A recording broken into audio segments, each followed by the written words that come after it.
जब भी किसी म्यूचुअल फंड के रिव्यू की बातें होती हैं, उसमें एक इम्पॉर्टेंट फैक्टर होता है TER, टोटल एक्सपेंसेस रेशियो।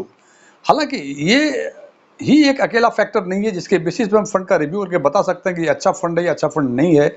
लेकिन ये जरूर है कि एक इम्पॉर्टेंट फैक्टर है जो कि इम्पॉर्टेंट रोल प्ले करता है टू डिसाइड कि ये फंड अच्छा है या बुरा है। इसीलिए जब फंड का रिव्यू करते हैं तो टोटल एक्सपेंसेस रेशियो को अन फैक्टर्स जैसे AMC का ट्रैक रिकॉर्ड, फंड मैनेजर का ट्रैक रिकॉर्ड, फंड का परफॉर्मेंस, इन सारे फैक्टर के साथ देखा जाना जरूरी होती है। और आज हम बात करेंगे इसी टोटल एक्सपेंसेस रेशियो की, और हम बातें करेंगे कि कैसे टोटल एक्सपेंसेस रेशियो फंड के परफॉर्मेंस को प्रभावित करता है।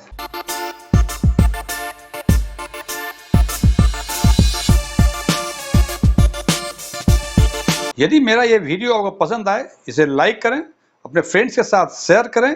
कुछ चीज़ें अच्छी लगी हो कमेंट करके बताएं, कुछ चीज़ें अच्छी नहीं लगी हो इसके बारे में ज़रूर बताएं। और यदि आप पहली बार हमारे चैनल को विजिट कर रहे हैं तो सब्सक्राइब करें और बगल में बेल आइकन को जरूर दबाएं ताकि हमारे सभी नए वीडियो की नोटिफिकेशन आपको लगातार मिलती रहे। S1 टैक्सविन में आपका एक बार फिर से स्वागत है। मेरा नाम DM झा है।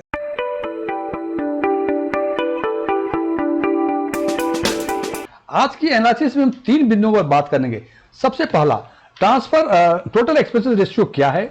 दूसरी बात करेंगे हम कि रेगुलर प्लान का डायरेक्ट प्लान से टोटल एक्सपेंसेस रेशियो हमेशा ऊंचा क्यों होता है।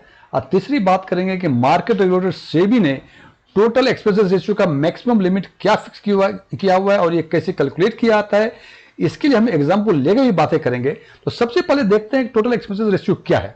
मार्केट रेगुलेटर सेबी ने म्यूचुअल फंड कंपनी को यह परमिट किया है कि वो अपने ऑपरेटिंग एक्सपेंसेस जो भी खर्च होते हैं उसको वो फंड से आप चार्ज करें। और ऑपरेटिंग एक्सपेंसेस नॉर्मल कोर्स में सेल्स का हो सकता है, एडवर्टाइजिंग एक्सपेंसेस हो सकता है, ट्रांजैक्शन कॉस्ट के एक्सपेंसेस हो सकते हैं, मार्केटिंग एक्सपेंसेस हो सकते हैं, ऑडिट फी हो सकते हैं, डिस्ट्रीब्यूटर कमीशन हो सकता है, या इसके अलावा और भी बहुत सारे एक्सपेंसेस हो सकते हैं जिसको सारे मिला के सेबी ने एक फिक्स किया हुआ है कि इससे अधिक आप चार्ज फंड से नहीं कर सकते हैं। That is in the percentage term, 1%, 2%, 2.5% जो भी है एक फिक्स किया हुआ है इन्होंने। और दूसरी बात करते हैं why total expenses ratio of regular plan is always higher than the direct plan. Friends, mutual fund purchase करने का 2 तरीका। एक तरीका आप अपने डिस्ट्रीब्यूटर या ब्रोकर्स का हेल्प लेके परचेज करते हैं। दूसरा आप सीधा म्यूचुअल फंड कंपनी से सीधा आप परचेस करते हैं। यदि आप सीधे म्यूचुअल फंड कंपनी से परचेस करते हैं तो उसमें आप कोई थर्ड पार्टी या डिस्ट्रीब्यूटर या ब्रोकर का हेल्प नहीं लेते। तो नेचुरली जिस तरीके में आप डिस्ट्रीब्यूटर या एडवाइजर का आप नहीं लेंगे हेल्प, उसमें उसका कमीशन नहीं होगा और उनका कमीशन चूंकि नहीं होगा तो उस प्लान में टोटल एक्सपेंसेस रेशियो कम होंगे और that plan is called direct plan. इसका मतलब जिस टोटल एक्सपेंसेस रेशियो में डिस्ट्रीब्यूटर का कमीशन इन्वॉल्व है, इंक्लूड है, वो प्लान रेगुलर प्लान होंगे। और यदि आप डायरेक्ट लेते हैं जिसमें डिस्ट्रीब्यूटर का हेल्प नहीं लेते तो उसमें उसके कमीशन माइनस हो जाते हैं, इसलिए डायरेक्ट प्लान का कमीशन हमेशा कम होता है। इसके बारे में और अधिक जानकारी करने के लिए आप ऊपर दिए गए लिंक पर क्लिक करके डायरेक्ट प्लान और रेगुलर प्लान के बारे में आप अधिक जानकारी ले सकते हैं।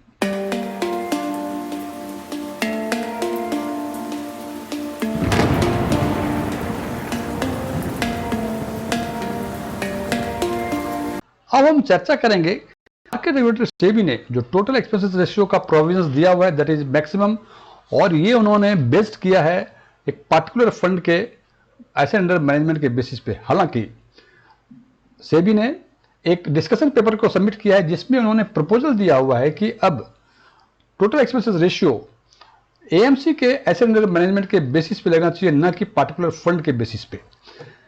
ये जब अप्रूवल होंगे तब बातें होंगी इसकी। आज के दिन में बात करते हैं कि आज का जो एग्जिस्टिंग प्रोविजन है for the total expenses ratio provided by the SEBI. Normal course में हम जानते हैं, हम कहते हैं कि इक्विटी का टोटल एक्सपेंसेस रेशियो डेट से अधिक होता है। और आज के दिन में जो सेबी का प्रोविजन है टोटल एक्सपेंसेस रेशियो के बारे में, उन्होंने कहा है कि अप टू 500 करोड़ जिसका एसेट अंडर मैनेजमेंट हो, यदि इक्विटी फंड है तो maximum 2.25% total expenses ratio charge कर सकते हैं। इट इज मैक्सिमम 1, नीचे कुछ भी हो सकता है। और सेम AUM वाले यदि डेट फंड है तो उसका 2% लगेगा। और इसी हिसाब से उन्होंने कहा है कि नेक्स्ट 250 करोड़ पे after 500 crore 2%, next 1250 crore 1.75, and accordingly यहां तक ये देखेंगे तो ये 10,000 करोड़ के आसपास हो जाता है। इसका मतलब 10,000 करोड़ तक उन्होंने इस हिसाब से दिया हुआ है। एंड आफ्टर 10,000 करोड़ यहां देखा है कि हमने स्टार मार्क कर दिया है, मतलब 10,000 करोड़ के बाद नेक्स्ट 40 करोड़ पे कहते हैं कि एवरी 5,000 के बढ़ने पर जैसे जैसे जैसे 5,000 ये 10,000 करोड़ हो गया, 10,500 15,000 करोड़ यदि किसी एसेट मैनेजमेंट का हो तो 1.50 में 0.5% लेस हो जाएगा। इसका मतलब उसका एक्सपेंसेस रेशियो 1.45% होगा। मैं फिर रिपीट कर रहा हूं कि यहां तक पूरे 10,000 होते हैं, यदि आप जोड़ेंगे तो 10,000 होते हैं। बोलते हैं 10,000 के बाद नेक्स्ट 40,000 करोड़ पे every increase of 500 crore there will be reduction of 0.5% of TER, और आफ्टर दैट ये जब पूरे 50,000 करोड़ हो जाएंगे, 50,000 करोड़ के बाद 1.05% फ्लैट रेट का टोटल एक्सपेंसेस रेशियो लगेगा।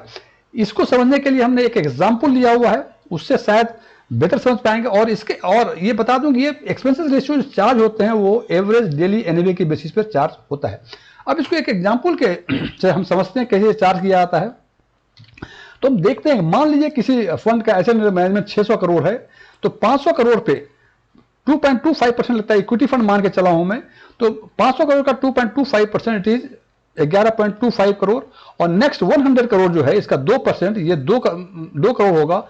ये टोटल मिला के 13.25 करोड़ होता है। इसका मतलब 600 करोड़ पे एक्सपेंसेस रेशियो फंड से जो चार्ज करेंगे वो 13.25 करोड़ करेंगे, जो कि 2.2% आता है। अब एक दूसरा एग्जांपल लेते हैं जिसमें हमने ये माना है कि इक्विटी फंड 1,800 करोड़ का है, तो 500 करोड़ तक का 11.25 करोड़, नेक्स्ट 250 करोड़ का 2% के हिसाब से 5 करोड़, और उसके बाद 1,050 करोड़ नेक्स्ट 1.75% के हिसाब से ये आता है 18.37 करोड़, और सब जोड़ने के बाद इट कम्स टू 34.62 करोड़। इसलिए 18,000 करोड़ पे 1,800 करोड़ पे एक्सपेंसेस लगेंगे 34.62 करोड़ पर एनम। इसका मतलब ये परसेंटेज वाइज ये 1.92% होता है। अब हम बात करेंगे 2-3 चीजों की, एक्सपेंसेस रेशियो का इंपैक्ट टोटल परफॉर्मेंस पे क्या होता है। इसके लिए हमने माना है कि आज से 10 साल पहले हमने किसी फंड में इन्वेस्ट किया था जिसका रिटर्न ये रिटर्न 12% था। यदि उस पर एक्सपेंसेस रेशियो 0 होते तो आज हमें 3,10,584 रुपया मिलता। लेकिन यदि मान लें कि इसमें 2% रेगुलर प्लान का टोटल एक्सपेंसेस रेशियो है, तो रेगुलर प्लान का जो आज के दिन में वैल्यू होती वो होती 2,59,374 रुपए।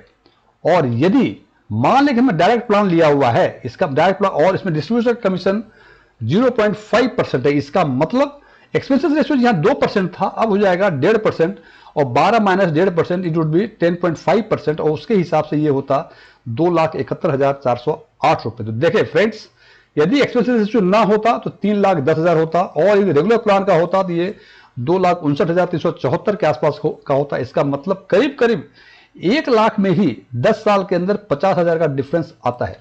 फ्रेंड्स, मैं समझता हूं ये example it's enough to explain the impact of the total expenses ratio on the performance